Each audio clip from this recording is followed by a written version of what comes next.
Now when the Pharisees and some of the scribes who had come from Jerusalem gathered around him, they noticed that some of his disciples were eating with defiled hands, that is, without washing them. For the Pharisees and all the Jews do not eat unless they wash their hands, thus observing the tradition of the elders. And they do not eat anything from the market unless they wash. And there are also many other traditions that they observe, the washing of cups and pots and bronze kettles and beds.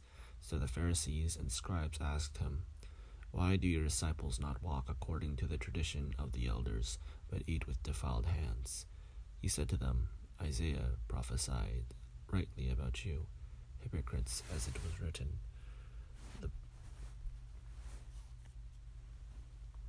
This people honors me with their lips, but their hearts are far from me. In vain do they worship me, teaching human precepts as doctrines. You abandon the commandment of God and hold to human tradition."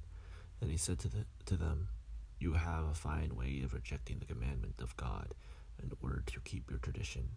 For Moses said, 'Honor your father and your mother, and whoever speaks evil of father or mother must surely die.'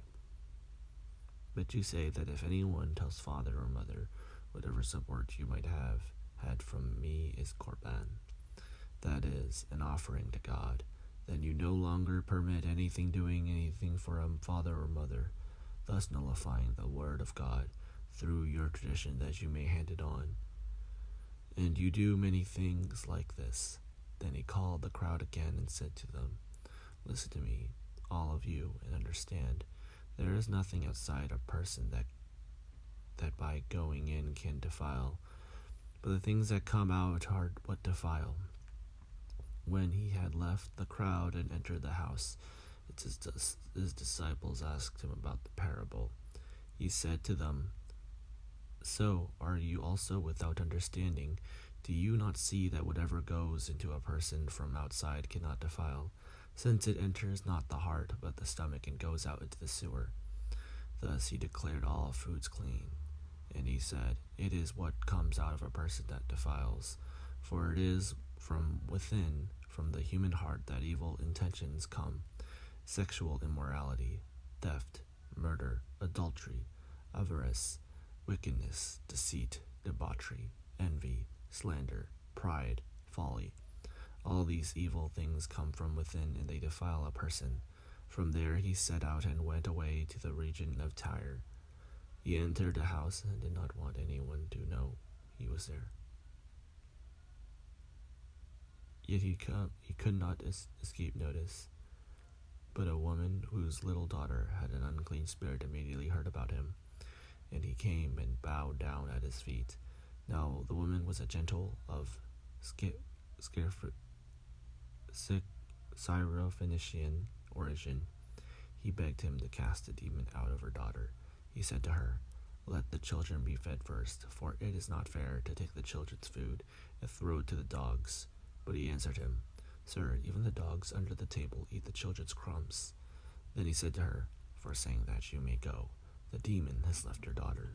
And when she went home, she found the child lying on bed and the demon gone. Then he returned from the region of Tyre and went by the way of Sidon toward the Sea of Galilee. In the region of Decapolis, they brought to him a deaf man who had an impediment in his speech. They begged him to lay his hand on him. He took him aside in a private way from the crowd and put his fingers into his ears. He spat and touched his tongue. Then, looking up to heaven, he sighed and said to him, "Ephatha, that is, be opened."